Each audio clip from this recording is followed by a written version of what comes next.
Na stežaj. Sorina radijska klepetalnica. Dragi poslušalci in poslušalke, lepo pozdravljeni na Sorinih frekvencah. Meta Gantar se prebujam z vami in v dobri družbi gostim Laro Jauch. Takole rekli ste, Lara, pozdravljeni, najprej dobro jutro in saj veste, dobrodošli na Sorinih frekvencah. Hvala, Žujo. Kot ste že rekli, ste sicer iz Kokrice, vendar sedaj se vaše življenje odvija bolj ali manj v okolici Medvod, je res? Je res. Je res. In vaše življenje so nekako konji. Je tako. Tudi to drži. No, povejte mi, ste lastnica podjetja JL Quarter Horses, ne? Konji so torej vaša ljubezen, vaša služba. Za začetek povsem tako logično vprašanje. Kdaj in kje ste prvič vstopili v stik z njimi? Moj prvi stik s konji je bil pri mojih 5 oziroma 6 letih. Se pravi, jaham že 21 let. To sem bila takrat res majhna in smo hodili pač na sprehode mimo enega ranča oziroma nekega društva, tam so bili poni in pač enostavno se je prebudila želja, da jaz moram pa to probati. No, in poskusili ste ter ostali na konju. Tako je. Ja. Se še spomnite tistih prvih občutkov, kako bi jih opisali, primerjali? Sama sem nekako takole, ko sem začela razmišljati, dobila neko primerjavo z guganjem, ne? Ko se malce preveč zagugamo, pa nas tako v trebuhu malce zaščemi. A je kaj podobnega, ko prvič galopiraš in jezdiš? Zdaj, da bi nas glih zaščemeli, ne, ampak je pa na podoben princip guganja. Zdaj se uspešno sliši, ampak velikrat se zgodi, ko pridejo kakšni majhni otroci jahat, pa da so malo zaspani, ko jih daš na konja, ko hodijo, zaspijo. Enostavno zaspijo gor in je res pač podoben je vozičkanju. Tako da, zdaj, da bi nas zaščemeli, tako kar recimo greš njemu kakšen gardaland ali pa kaj, to ne, ampak je pa nek adrenalin malo drugačen. No, adrenalin, po drugi strani pa ta stik s konji tudi zelo pomirjujoč, ne? Tudi terapije s konji poznamo in vse to. Tudi. Ja, kako poteka ta interakcija, stik s konji na vašem ranču, oziroma dejali ste, da ga imate nekako v najemu, ne? Ja, je to tako veliko je. posestvo. Ja, zdaj, ker imamo pač ker imam toliko svojih živali, je pač najboljša opcija bila, da imam ranč v najemu. Zdaj, prvi stik s konjem je vedno stik na tleh. Zdaj, če ti vdajaš neko slabo energijo, konj izredno črpa to in prenaša to naprej. Se pravi, če prije slabe vole, konj slabe vole, nič ne gre po planu. Tako da v bistvu so bolj take, kakor so velike živali, so dosti plahe. In enostavno pač moraš biti čim bolj sproščen, moraš se prepustiti in je to. No, ime vašega podjetja se nanaša na nekako znamko oziroma pasmo Quarter Horses, ne? Tako je. Kakšna je njihova nekako karakteristika, kakšne so posebnosti te pasme, kako se ločijo od drugih? Zdaj, še vedno je tako, pač so neke značilnosti, ampak karakteri so vedno drugačni. Ne?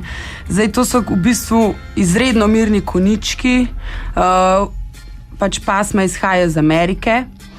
To so bili quarter, pomeni tak četrt, to so bili včasih najhitrejši konji na četrt milje, zato je quarter horse.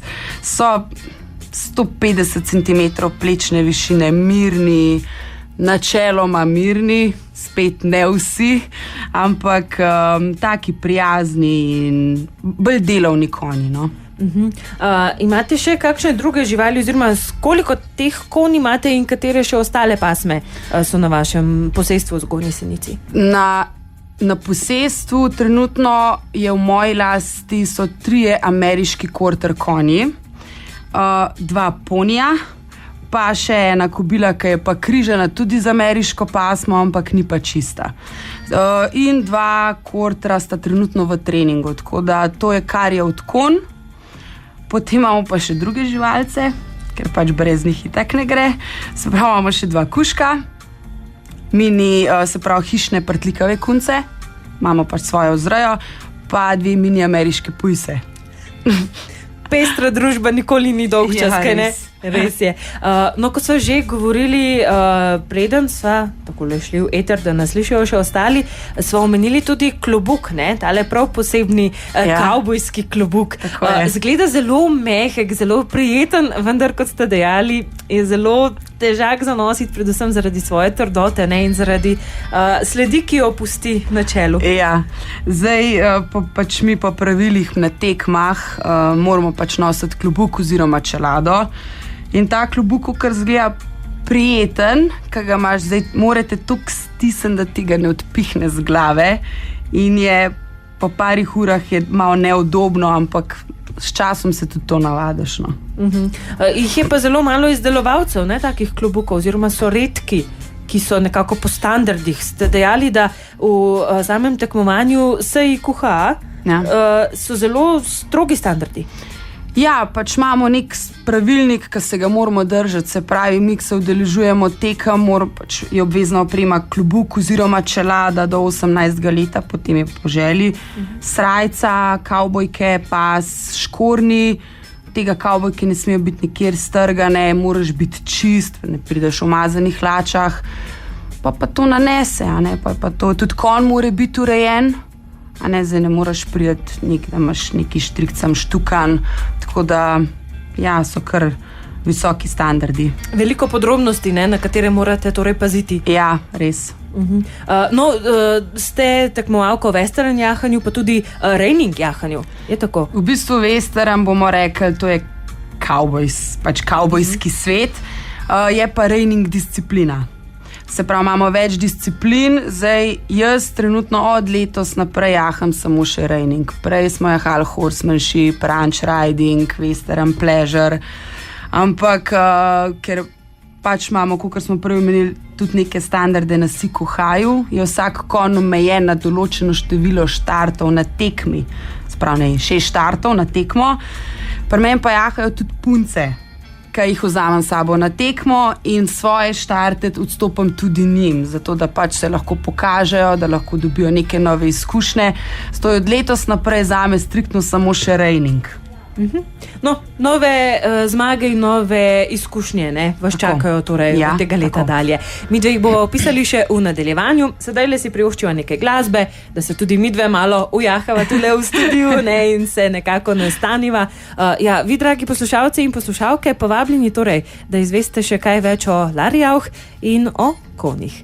Mi pa torej nadaljujemo kmalu tudi na tekmovališčih. Se slišimo. Sorina radijska klepetalnica Na stežaj. Na radiju Sora se prebujamo skupaj z Laro Jauch. Lara, dobro jutro. Jutro. Z Julijo. Ježana Serčiča sva zdajle slišali njegovo Belo lilijo in povezana si s tem komadom, ne, oziroma kriva za njegovo znanje jahanja. Ja, nekaj tazga. Opiši nam, prosim, ta vajin učni proces. V bistvu, jaz sem lani prejela klic od Žanove punce, Nadje, da bodo snemali spot v Maroku in če bi lahko, ona je tako imela že stik s konji prej, ampak če bi lahko Žana bliže spoznala, kako pač se usesti gor, kako se prav držati, kako imeti roke, so da je pač na spotu to lepo zgleda. Sekaj z vami ne bo mogla biti tam, tako da pač pridete k meni na ranč in smo v bistvu, mislim, da vsak sta po 4 ure odjahala, tako da smo dali tiste osnove skozi, potem so pa odleteli pa posneli. Tako. Ja, veliko ima sodelovanja, ne? Tudi s Frankom Bajcem si povedala, ja, iz Ajdovščine, ki je tudi ljubitelj konj. Jih Res. tudi nekako k tebi pripelje na ujahavanje in tudi na trening. Ja, tako. Lani sem imela od Frankota tudi eno kobilo v treningu, pa tudi tako še naprej poslujemo. No. Ja, vrhunska oskrba konj, ne, je nekako vaša prioriteta. Kako izgleda to, če nekdo želi konja pripeljati k vam? Kaj vse ima na voljo? Torej, da nekako popravljate njegovo obnašanje, da ga usmerjate? Se pravi, to je zdaj, če konj pride v trening. Se pravi, imamo ujahovanje pa korekcijo. Zdaj, v samo štartu, če je ujahovanje prav narejeno, da si za to vzameš čas, korekcija ne bi smela biti potrebna. Korekcija je pa ponavadi se vedno neki zalom, ker pri konjih, ker nekaj postaviš, pa je dober, se pa ena druga stvar pa malo podre, pa moš pa tam spet se vzeti čas, ne vem, konj ni hotel naprej, pa si to popravil, pa kar naenkrat ni hotel, recimo, iti v side pass, recimo v stran hod, pa si mogel pa tisto popraviti, pa se te pa tretja stvar malo podrla, ne. Tako da, kar je teh treningov pa korekcije, če od samega štarta narediš dobre temelje, ne bi rabo korekcije delati. To je pač 1x1. Kako pa se recimo vi definirate oziroma poistovetite z vrhunsko oskrbo? Kakšna bi morala biti vrhunska oskrba konj? Vrhunska oskrba, zdaj jaz lahko rečem, kakšna je moja oskrba. Zdaj moja oskrba pri konjih imajo ogromno placa, se pravi, že sami boksi niso 2 metra na 2 metra, pač čist premal, ampak ima vsak konj striktno boks v merah 4,5 metra na 4,5 in vsak konj ima 50 kvadratov izpusta, da se konj lahko konstantno giba. V dežju, v soncu imajo streho, imajo vse, seno na voljo 24/7. Ne 2 do 3 na dan futra, ampak konstantno. Konji veliko manj pojejo, pa so taki bolj buckasti na koncu. Pa pač voda mora biti na razpolago vedno. Vitamini, minerali, to je pač osnova, ki jo konj rabi. Zdaj, kaj pa poj, ne vem, koliko ti konja rabiš, ne vem, intenzivni treningi ali ne. Jaz vem, da za moje konje v času tekem poskrbim, da imajo še krmila, dodatke. Še dodatno nekako ne poživilo, ampak tisto, v bistvu zato, da ostanejo na masi, ker takrat pridejo ti intenzivni treningi, jahalna šola je še zraven in enostavno ti konja pobere. Pač konja je ful težje zrediti, kot pa shujšati. Ja, tako kot pri športu, ne? Ja, velik tako. napor potrebuje veliko energijsko urednost in vnos. Pa tudi regeneracija, ne? Tako kot pri športnikih je tudi pri konjih potrebna. Ja, res je. Kako izgleda recimo regeneracija konja za nekoga, ki si ne predstavlja tega? Ja, zdaj, če si ti v nekem športu, recimo mi, ki jahamo po tekmah in smo pač športniki, ali kako naj temu rečem, se pač tudi konj zasluži vibroterapije, kiropraktiko, masaže. Ljudje si danes tega sploh ne predstavljajo, ampak tudi to obstaja. Jaz sem svoje čase še, ker sem imela samo Kenzota, pač ta prvega tega Kortra, sem ga vozila v Udine na kiropraktiko. Pač smo sedeli v avto in smo ga pelali v Italijo, da smo naredili kiropraktiko in smo ga pripeljali nazaj in to smo delali na 2 meseca. Če sem hotela, da sem imela dobre rezultate, da je konj funkcioniral, sem pač mogla to dati. Če tega ne daš, rezultatov ni. No, omenili ste že Kenzota, ne? To je nekako vaš prvi konj, prva ljubezen skoraj da. Kakšna je ta vez med lastnikom konja, jahačem in pa konjem? Zdaj, za Kenzota bom kar rekla, da je once in a lifetime horse. Pač on bo z mano do konca, zanj sem pač rekla, da ne gre od hiše nikoli, ker sem z njemu zrasla. Z njemu sem si naredila ime. Tako da vse zahvale grejo tudi njemu, po en stran. Je pa ta vez, pač moraš še splest, ne gre drugače. Sej pridejo v vzponi, paci, vedno je tako, danes pač svet tako funkcionira, ampak ja, zdaj sem vrnila spet na prejšnjo temo, če na tleh narediš dober, imaš pa lahko to v sedlu. Od tam izvira, ne? Ja. Vse skupaj. Ja. Ko so pa že omenili tudi ujahavanje in korekcijo, kako pa je potem navezati stik z ostalimi konji, katerih niste lastnica? Ja, zdaj Kako spoznati karakteristike njihove, ne? Ja. Zdaj velikrat se zgodi, dobim klic, ja, si naš konj je pa ful priden. Ja, jaz ga ne poznam, zdaj spet tako, jaz bi naraj videla, da vi to pripelete k meni na ranč, še zmeraj tako, ni doma. Konji se doma drugače obnašajo, kot nekje druge. Tudi če so ful pridni ali pa niso pridni, kakorkoli. Potem pa delam z njimi striktno 1 teden ali pa 2 tedna, spet odvisen na tleh in spoznaš. Konj ima 17 mimik obraza. Potem lahko malo prepoznaš jezo, strah, ali se sam zajbava, v bistvu, ali ga je res strah. In pa tam vidiš, kje so meje, kje so limiti. Aha, bomo probali to, ne, tkle sem šel že preveč. Pa pač razpolagaš s tem. No, so pa tudi velike televizijske zvezde, video zvezde tudi, ne? Ja. Oni zelo fotogenični. Tudi. Je res. No in tudi pri vas so snemali tole, ki jo bova sedaj le slišali, ne? Od Urbana Vidmarja. Je tako. Ja, kako ste pa to prišli skupaj v stik oziroma kako so si izbrali vašo lokacijo in vaše zvezde? Urban je v bistvu moj kolega. in je prišel na idejo, da bi posnel country komad, pa bi rabil Lara, jaz bi pa rabil ranč. Vse, kaj ja, posodam ranč, kaj rabiš, veli tudi, ja, tudi to. Vse, kaj zmerem, pač sem mu posnela, kako imamo, in mu je bilo všeč, so prišli in smo posneli spot, tako da v bistvu se je na našem ranču so bile živalce in prostor, vse smo posodali. No, in če bi radi ne samo slišali, kako izgleda vaš ranč iz najnega pogovora, si lahko gledate tudi video spot, dragi poslušalci in poslušalke. Mi pa si sedaj le privoščimo še en glasbeni predah, nato pa spet gremo na ranč skupaj z Laro Jauch. Na stežaj. Radijska klepetalnica. Na Radiu Sora. Sorina radijska klepetalnica. Na stežaj. Dobro jutro vam želimo na valovih Radia Sora, dragi poslušalci in poslušalke. Z Laro Jauch se prebujamo v tretjem delu. Lara, živjo. Živjo. Kot smo že dejali, so številne zvezde tudi prikazane in pokazane na vašem ranču. Ja. Pravkar slišenem video spotu. Sedaj pa bi se vrnila z najnim pogovorom nazaj na tekme. Torej, kje tekmujete, ste že nekako dejali, da je to pred vami samo še reining del tekmovanja. Kako sploh izgleda reining del? Kaj je smisel oziroma poanta? Kako izgleda, ko svojega konja pripeljete? Katere naloge morate opraviti skupaj v paru? V bistvu reining je disciplina, kakor bi rekla, neka western dresura.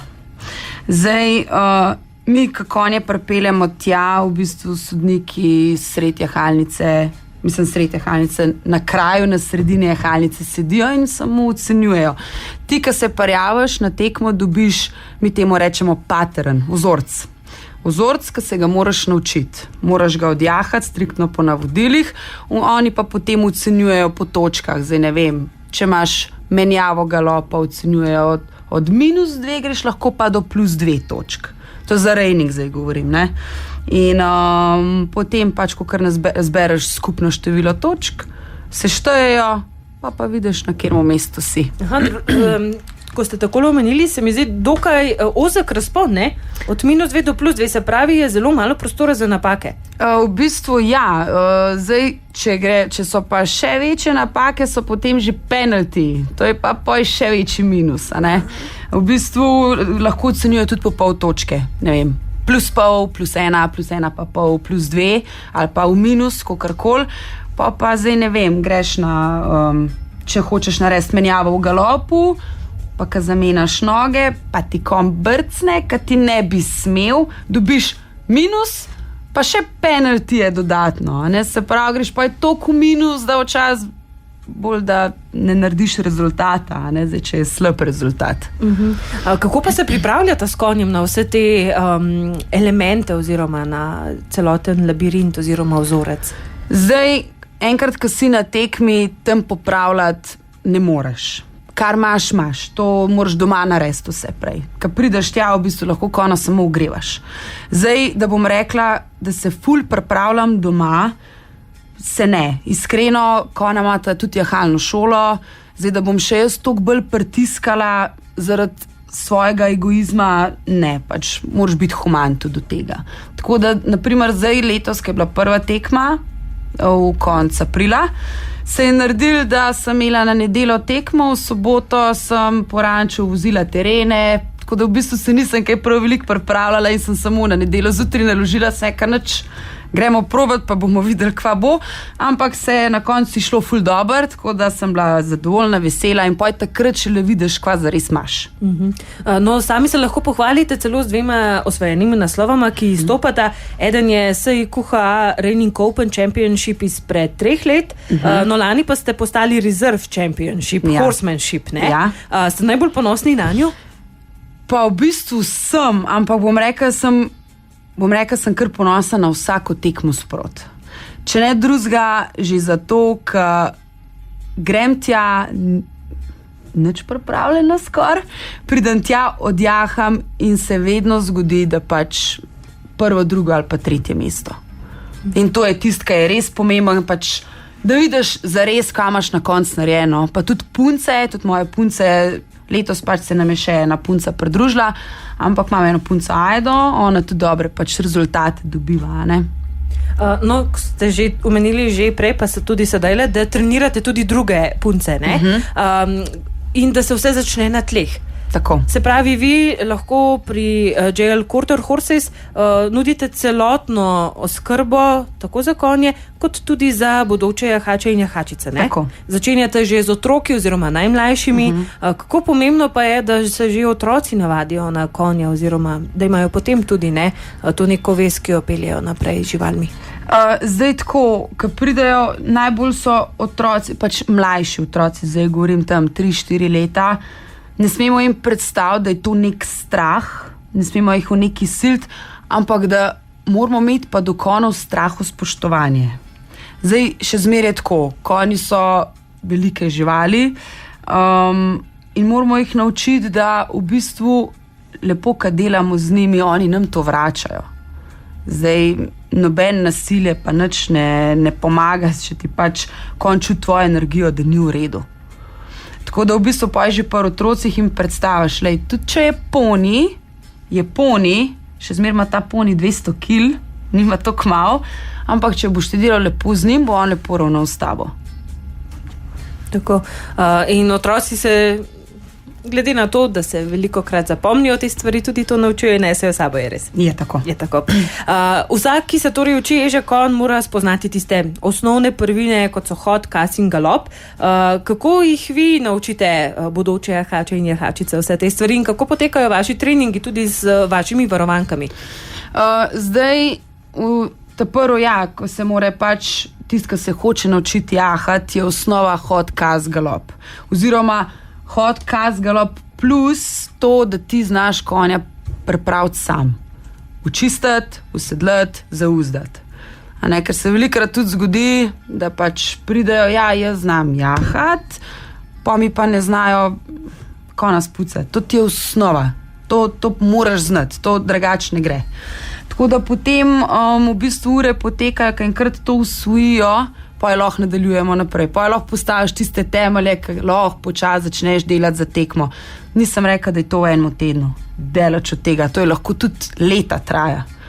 Jaz jaham toliko pa toliko let, pa tekmujem zadnjih 5 let. Pa nisem prej pač nikoli.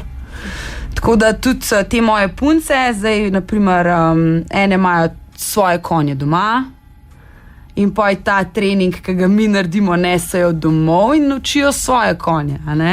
Kar je pa po eni strani tudi fajn, ko vidiš, kaj si zares naredil za te svoje učence. A pač narediš kaj, ne narediš nič, pač tam ti je najbolj jasen. Morajo pa potem same, doma, to nekako je na njih, da osvojijo. Ja, to pa ja. Tekmujejo pa potem z vašimi konji, ne svojimi domačimi. Oziroma tako, zdaj mi po teh tekmah imamo pač pravilnike, da pač mora biti ameriška pasma. Zdaj, če deklina recimo nima te ameriške pasme, lahko gre na tekmo, ampak je izven konkurence. Se pač ne tekmuje za državno prvenstvo, si kuhaja. Zato sem pa jaz rekel, posodan konja, sploh ni panike, pač konj zna, ti znaš, tukaj imaš odjahi, pa boš pa pač videla na kateri liniji si. Tako. No, mi, da se bova še enkrat slišali z našimi poslušalkami in poslušalci, tudi o vseh ostalih aktivnostih, ki jih imate na vašem ranču. Sedaj le pa nekaj torej še premora, na to pa vabljeni na naše Sorine frekvence, da opravimo še zadnjim delom in se do konca prebudimo z Laro Jauch. Na stežaj. Radijska klepetalnica. Na Radiu Sora. Sorina radijska klepetalnica. Na stežaj. Dobro jutro še v zadnjem delu, zadnji etapi, zadnjem galopu, oziroma kako se reče tistem zaključnem delu, ko pripelješ konja v cilj, Lara Jauch? Ja, galop. Galop, tako. Jaz z Laro Jauch se družimo in govorimo predvsem o konjih. Kako bi vi, Lara, opisali konja v 3 besedah, recimo, če bi vam morali zastaviti to nalogo?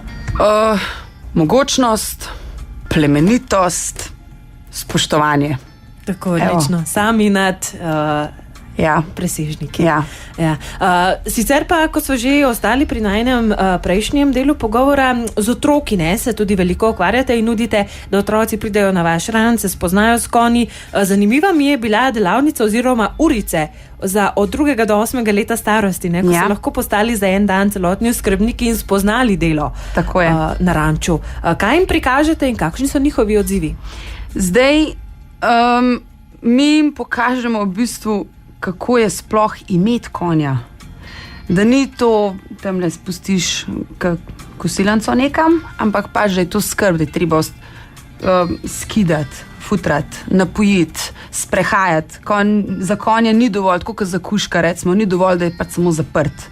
Konj se rabi gibati, je tudi čredna žival in njihov pač, oni pač tečejo, laufajo, konstantno se rabijo gibati, tako da v bistvu kako za njih poskrbeti, potem je bilo pa šele vse ostalo, oziroma mi, da lahko jahamo, je sam plus.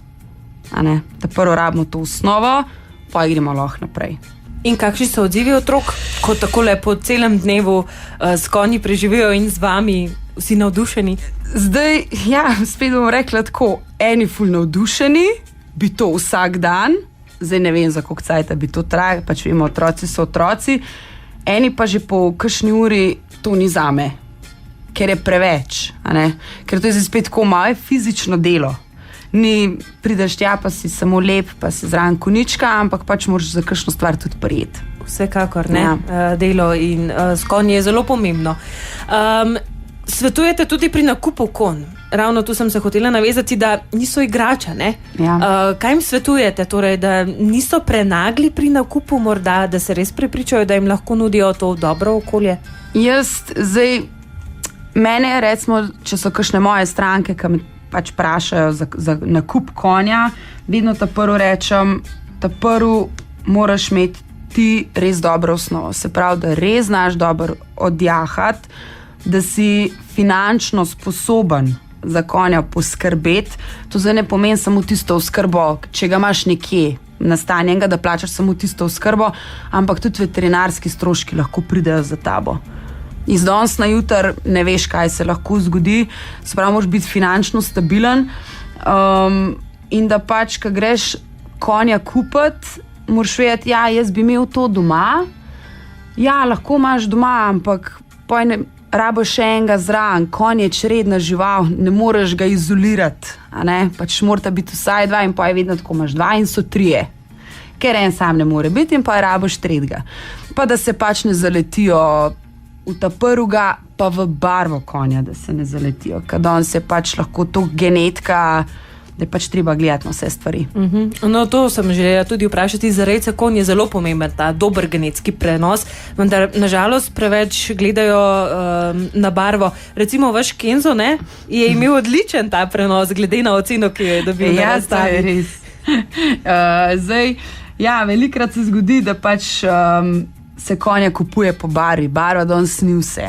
Zdaj recimo, če imamo mi kobilo ali pa žrebca z nekimi minusi oziroma plusi, bomo najdeli nasprotje, ki pač bo pokril te minuse oziroma ali pa pluse, pač da bomo dobili ven to, kar res rabimo. Nam nič ne pomaga, če je lepa barva, pa če vemo, da to ne bo funkcioniralo. Zdaj ne vem, lahko je konj predolg, lahko ima predolge bicle, pa to pa lahko kaže na vse znake za kopitence, kakorkoli pač moramo gledati na dolgi rok. Tudi za konja samega ni fair. Pač moramo res merkati. Če pa končava najen pogovor, oziroma vsaj ta del, kjer so začeli pri otrocih, boste tudi poleti slučajno omogočili kakšno tako delavnico ali kako lahko stopijo v stik z vami, ne? Bomo. Koničkovi dnevi bojo ziher razpisani. Koničkov dan je v bistvu za otročke dnevno varstvo, tam od 8 pa do 4-5 popoldne. Zdaj se zabavamo čisto po svoje, zdaj če je vroče, s kakšno vodo, s konji absolutno, zajčke rihtamo, pujske rihtamo, jahajo, gremo na sprehode, skriti zakladi. Tako da v bistvu z mano se itak lahko moja telefonska oziroma Facebook, Instagram strani posod objavljen, tako da z mano stopati v stik je tam mal problem. In tudi smo pač na socialnih omrežjih ful aktivni in redno objavljamo vse razpise, kdaj bomo kaj imeli in prijave. Pa tudi lepo darilo je, ne? Nekomu podariti dan s konjem. Seveda, tudi darilni boni so, tako da se tudi to da. No, tako. Lara Jauh, jaz vam želim še ogromno lepih trenutkov preživetih s konji, zelo dobro udresirane, ujahane in korektirane konje. Hvala. In čim več uspehov na vseh tekmovanjih. Kakšna sezona je pred vami, koliko vas še čaka? Zdaj, ena tekma je že za nami, ta je bila konec aprila, ki sem že prej omenila, smo bili ful zadovoljni. Naslednja tekma je ta vikend. Tako da Držimo pesti, kam se odpravljate? V Postojno gremo, grad Prestrank. V bistvu imamo tekme samo še tam, ker je taka kapaciteta kon, da noben ranč ne premore več take številke. Potem je pa v bistvu še v juniju imamo tekmo, pa september, oktober. To je kar je slovenskih, pa imamo planit na vse, tako da če nam bo pa znese, bomo mogoče še kakšna tujina konc leta, ki se pri nas umiri. No, tako, držimo pesti in Lara, hvala še enkrat, ker ste se oglasili tule pri nas. Ja, hvala za povabilo. Vi, dragi poslušalci in poslušalke, pa hvala, ker ste nas spremljali. Ja, ostanite z nami, že čez dobre 3 minute in pol se slišimo v svežih novicah. Na stežaj. Radijska klepetalnica Na Radiu Sora.